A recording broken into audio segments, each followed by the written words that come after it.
Welcome to this video lecture on modernization theory as part of a unit on global stratification. So first, what I'd like to do are just outline some objectives for this video lecture. The first is to describe the fundamental ideas in modernization theory.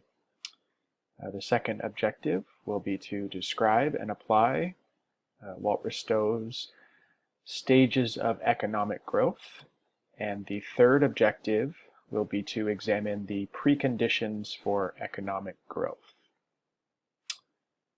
Okay, so to start us off here, I'd like to outline some of the basic assumptions of modernization theory, just as a kind of note on context. Modernization theory is part of the broader set of theories included within the functionalist perspective. So you've been reading about Emil Durkheim, the founder of functionalism, and you've been examining specific applications of functionalism up to this point in the course, and this is another specific application of functionalist theory. So modernization theory is a functionalist perspective used to examine global stratification, the differences in living standards, in economic development, and other forms of development within and between nation states. So modernization theory is a liberal economic theory. Liberal economics are different from having a liberal social agenda. Liberal economics generally are promoting free markets, limited government intervention in economic arrangements and trade, generally seeing governments and the state as a kind of actor to be avoided in economic arrangements.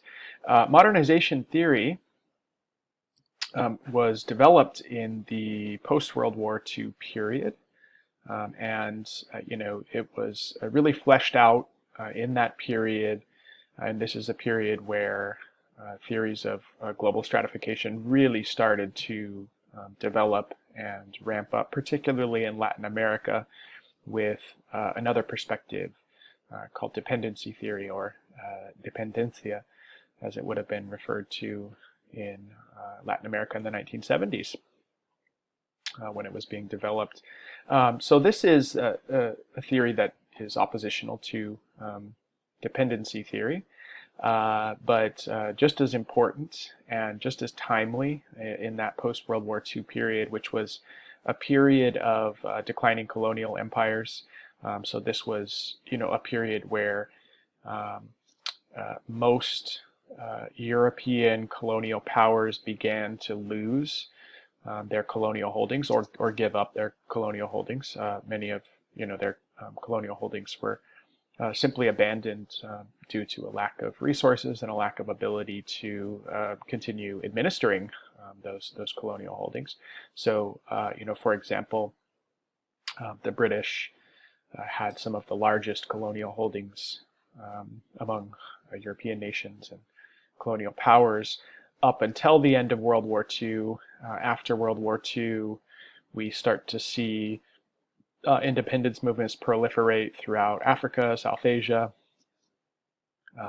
East Asia, and other places that had experienced long histories of colonialism. So the British during this period lost many of their colonial holdings, and some of them they kind of retreated from due to a lack of ability to continue on administering those colonial possessions. So this was a period of independence, this was a period of optimism, this was a period of dramatic social upheaval and change on a global scale. And these theories were developed and put forth by folks with ideological agendas. Modernization theory, just like dependency theory, is a theory that is, kind of meant to provide a certain template or pathway for nation states to follow, particularly newly independent former kind of colonial states as they started to develop their own unique political, economic, and social systems. So modernization theory is a kind of Western-centric model that was kind of promoted and put forth during the post-war period. Some might call it Eurocentric. It is a theory that promotes a form of economic development and modernization that is defined by Europeans and Americans, and really is kind of wedded to these Western ideas of development. So, development should follow a certain pathway according to modernization theory. The ultimate goal is of course, developing the economy through capitalist reforms, promoting industrialization, promoting international trade, and eventually a nation state could, achieve a kind of post-industrial level of development like that we see in much of Western Europe, some of the wealthier nations in East Asia, and in the United States and Canada today. So modernization theory presents a kind of basic premise that wealthy nations are wealthy because of their superior values, beliefs, and practices. Essentially, wealthy nations are wealthy because of culture, because the culture is in Western nations, according to modernization theory, more conducive and more complementary to economic development. And of course, keep in mind that we're talking about economic development in the kind of Western form, right? So the argument here is a bit interesting because it's arguing that wealthy nations have superior culture, and they're able to achieve economic development at least in part, as a result of that superior culture. And of course, the type of economic development that they achieve is the type that's defined by them, right? So you have to kind of consider some of the limitations of this perspective. Conversely, modernization theory argues that poor nations are poor because they lack those cultural qualities. So they don't have or they fail to adopt the cultural, political, and economic characteristics of high-income nations. Now, not that I'm an apologist for theories that might be rooted in ethnocentrism or xenophobia, but I do want to just kind of take a step back here. At face value, these premises can be a little bit repelling. They tend to essentially blame the victim, and in this case, poor countries, and of course, credit the victor, in this case, wealthy nations, for their success. So it is, it's a structural explanation for global stratification, but it aligns with an individual explanation for poverty.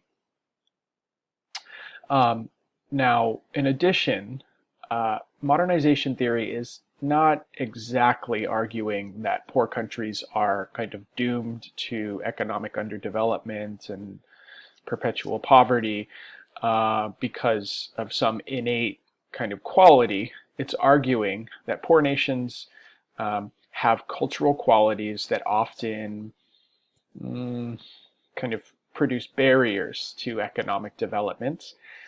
They limit economic development, but that those cultural qualities could be reformed, that new cultural qualities could be adopted, and that any nation essentially can achieve economic development as defined by modernization theory through reform, political, economic, and social reform. These reforms are not easy to do. They can have a huge impact on local populations, particularly the working class, the middle class, but also elites. So in many cases, poor countries and the political class that reside within them are resistant to implementing reforms associated with modernization theory because they could potentially face displacement. this could be putting themselves essentially in a dangerous position. So modernization theory does say that poor nations can achieve development by adopting the qualities associated with wealthy nations, but we do have to keep in mind that those qualities, those reforms necessary to embody those qualities, are often quite difficult to implement.